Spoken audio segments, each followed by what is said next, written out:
Muichiro Tokito, si pilar kabut. Karakter ini pertama kali muncul pada anime Kimetsu no Yaiba episode 22 season 1. Dan pada 2023 mendatang, Muichiro Tokito ini akan tampil kembali di arc desa penempa pedang Kimetsu no Yaiba season 3.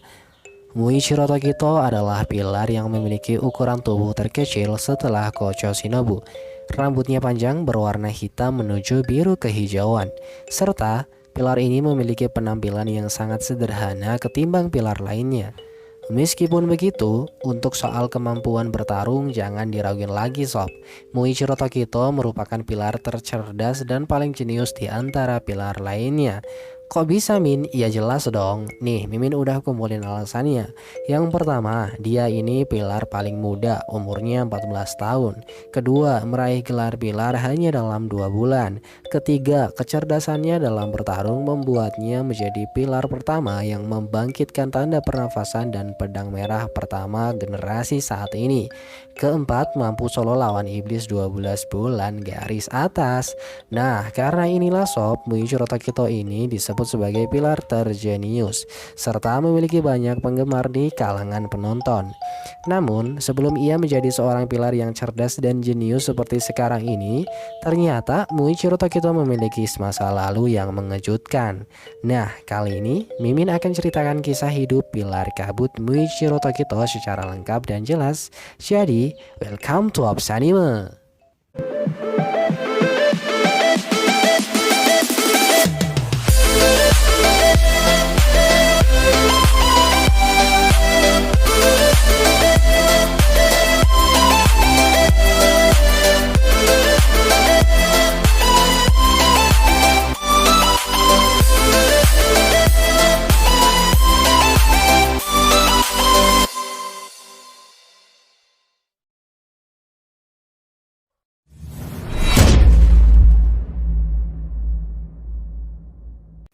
Halo teman-teman, semoga kalian sehat selalu ya. Buat teman-teman yang baru mampir ke channel ini, please banget Mimin minta support dari kalian semua untuk subscribe channel ini supaya terus berkembang dan bisa membagikan sesuatu yang menarik untuk dibahas. Jadi, tunggu apa lagi? Let's go sob, go to the full story of Muichiro Tokito.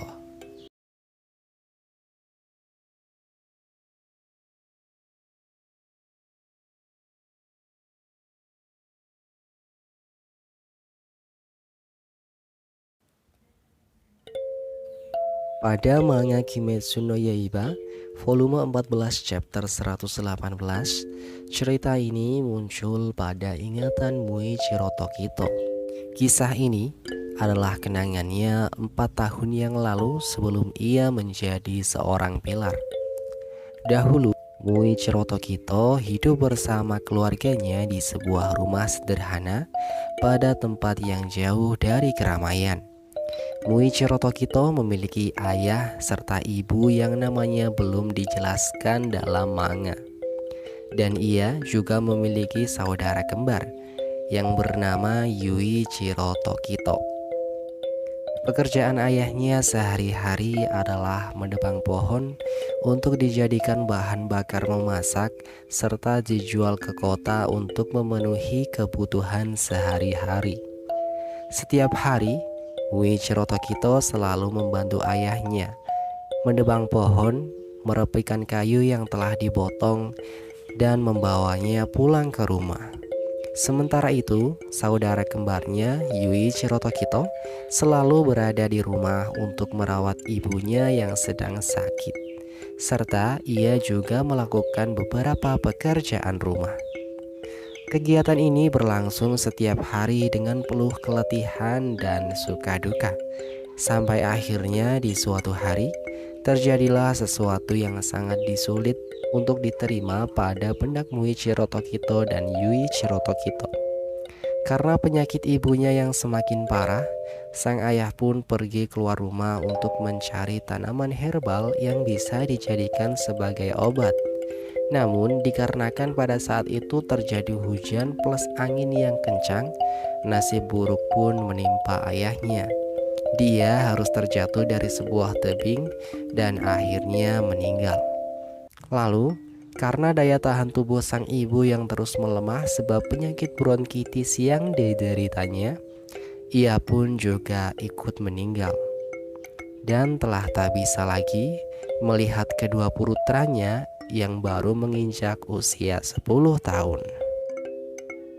Setelah kematian sang ayah beserta ibunya, tinggallah Muichiro dan Yuichiro Tokito sendiri. Mereka sangat kesepian. Setiap hari berasa kosong, hampa, serta diselimuti rasa kesedihan yang mendalam. 1 tahun pun berlalu. Kini saudara kembar ini pun telah menginjak usia 11 tahun. Dan di usia ini pula terjadilah perubahan sikap yang sangat drastis pada kakaknya. Dari yang dulunya baik, sekarang telah berubah menjadi orang yang kasar. Serta Yuichiro menganggap bahwa kasih sayang dan perbuatan baik yang dilakukan untuk seseorang itu merupakan hal yang sia-sia. Muichiro yang hidup bersamanya pun merasa sangat tertekan karena suatu perbedaan pemikiran. Setiap hari selalu bersikap dan berkata kasar, sehingga membuat Muichiro Tokito bersedih hati. Hari demi hari telah mereka lalui bersama. Sampai di suatu hari saat musim semi tiba, datanglah seseorang yang mengunjungi rumah mereka. Dia sangat cantik, sehingga Muichiro yang melihatnya pun mengira bahwa dia adalah roh pohon birch putih. Namun, ternyata dia adalah istri Ubuyashiki.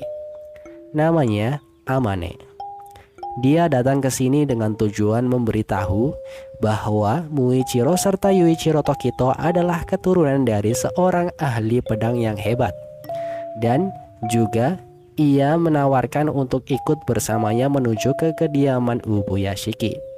Akan tetapi Yuichiro yang mendengar itu pun tak peduli, serta mengusir Amane dengan melontarkan kata-kata yang kasar. Setelah itu, seusai mendengar penjelasan yang Amane sampaikan, Muichiro dengan rasa senang mengajak Yuichiro menjadi seorang ahli pedang untuk menyelamatkan banyak orang saat mereka hendak memasak.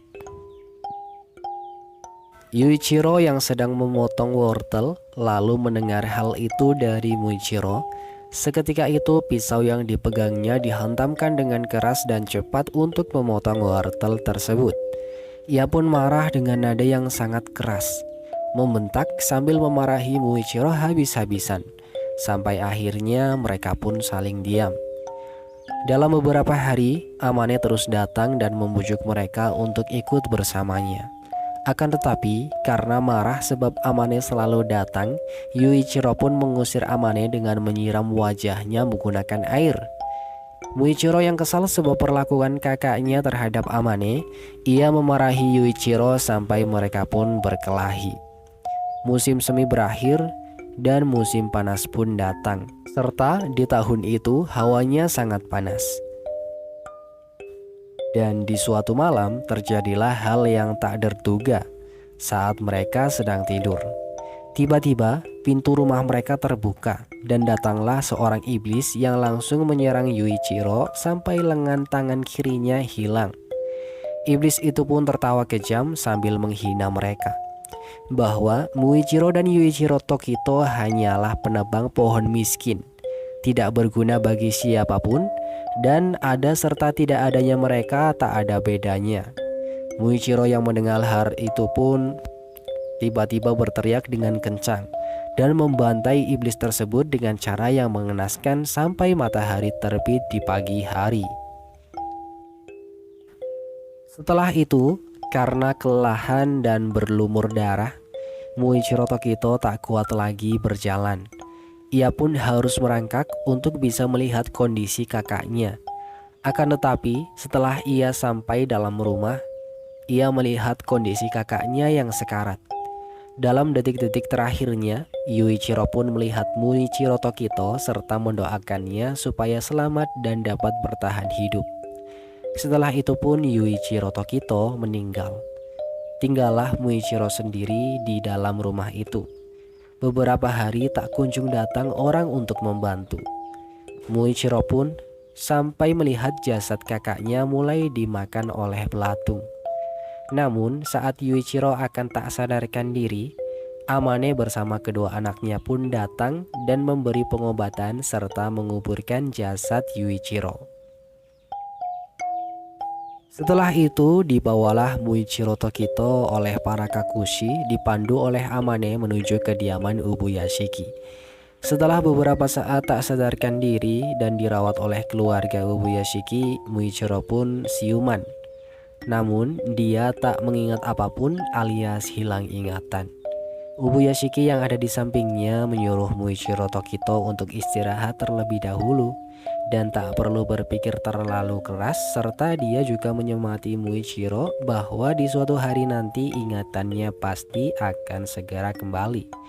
Selepas beberapa saat ia dirawat oleh keluarga Ubuyashiki, Muichiro Tokito mulai berlatih teknik berpedang dengan keras, bahkan dalam kondisi tubuh yang belum sembuh total. Sampai-sampai saat ia berlatih dengan keras bukan satu ataupun dua kali, Muichiro Tokito telah banyak batuk dan muntah darah supaya bisa menjadi ahli pedang yang hebat. Dan seperti biasa sob, siapa yang bersungguh-sungguh dalam menjalankan sesuatu pasti akan mendapatkan apa yang diinginkannya dengan terus berusaha keras serta diiringi doa. Dan hanya dalam 2 bulan setelah Muichiro berlatih serta melakukan misi untuk memburu iblis, ia pun telah berhasil menjadi seorang pilar. Sekarang, setiap ada waktu ia selalu berlatih di desa penempa pedang bersama dengan boneka kayu yang bernama Yorichi Zero Shiki. Pada Kimetsu no Yaiba season 3 yang akan rilis nanti, kemampuan bertarung pilar kabut ini akan diperlihatkan dalam pertarungannya melawan iblis bulan atas kelima, yaitu Gyoko. Pada manga Kimetsu no Yaiba saat pertarungan ini berlangsung, Muichiro Tokito hampir dibuat kalah telak oleh Gyoko karena terjebak perangkap teknik darah iblis milik Gyoko. Namun berkat ingatannya yang kembali, Muichiro Tokito pun berhasil selamat serta memunculkan tanda pemburu iblisnya. Pertarungan pun berlanjut kembali, diawali dengan menyelamatkan beberapa orang, salah satunya adalah Hagane Zuka Hotaru dan Kotetsu. Setelah menyelamatkan mereka, duel antara Muichiro versus Gyoko ini pun berlangsung. Keduanya saling mengeluarkan jurusnya satu sama lain, sampai akhirnya pertarungan ini pun dimenangkan oleh Muichiro Tokito. Lalu, pada manga Kimetsu no Yaiba volume 19 chapter 165, Muichiro Tokito bertemu dengan kakek buyutnya, yaitu Kokushibo atau Michikatsu Sugikuni.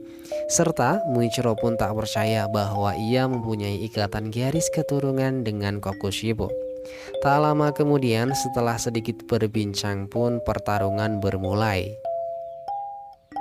Meskipun awalnya tubuh Muichiro Tokito gemetaran saat bertemu dengan Kokushibo, akan tetapi ia bisa menenangkan tubuhnya dan bertarung melawannya kembali. Jurus demi jurus telah Muichiro keluarkan, namun sayangnya Muichiro Tokito harus menerima kekalahan dengan cepat karena perbedaan tingkat kekuatan yang sangat jauh. Muichiro pun terpojok dan tak bisa bergerak setelah tubuhnya tertancap di tiang tempat mereka bertarung. Akan tetapi bantuan pun datang. Genya, Sanemi, serta Gyome Himejima mulai bertarung epik melawan Kokushibo. Namun setelah beberapa saat ia pun bisa membebaskan diri, mengikat tubuh yang terluka dengan perban serta menolong Genya yang tubuhnya terpotong. Lalu Muichiro pun mulai bertarung kembali. Karena tahu dia telah kehilangan banyak darah sebab tangannya terpotong dan tubuhnya tertusuk, Muichiro pun bertarung sebagai support bagi Sanemi dan Gyome. Ia langsung mengincar menusuk tubuh Kokushibo supaya Kokushibo tak banyak bisa bergerak lagi. Karena melakukan hal tersebut, Muichiro pun harus terkena serangan fatal yang mengakibatkan kaki serta tubuhnya terpotong. Dan di saat-saat terakhirnya, Muichiro menggenggam pedangnya dengan sangat erat sampai pedangnya pun memerah. Sanemi beserta Gyome pun berhasil mengalahkan Kokushibo. Akan tetapi Muichiro Tokito dan Genya harus gugur dalam pertempuran. Selepas tubuh Kokushibo terlerai menjadi debu, Gyomei pun datang berterima kasih kepada Muichiro serta menutup matanya. Setelah itu, Muichiro Tokito bertemu kembali dengan kakaknya, Yuichiro Tokito. Perbincangan singkat terjadi. Muichiro Tokito teringat semua masa-masanya ketika bersama dengan Yuichiro, sang ayah, serta ibunya. Masa-masa sulit, masa-masa bahagia dalam hidupnya.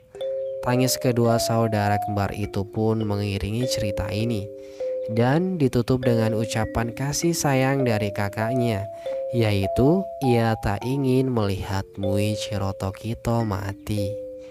Nah, itu dia sob, kisah hidup tentang Muichiro Tokito di masa lalu sampai dengan akhir hidupnya. Semoga jelas dan dapat dipahami oleh teman-teman semua. Sekali lagi jangan lupa like, comment, and subscribe. Mimin pamit undur diri. Wassalamualaikum warahmatullahi wabarakatuh.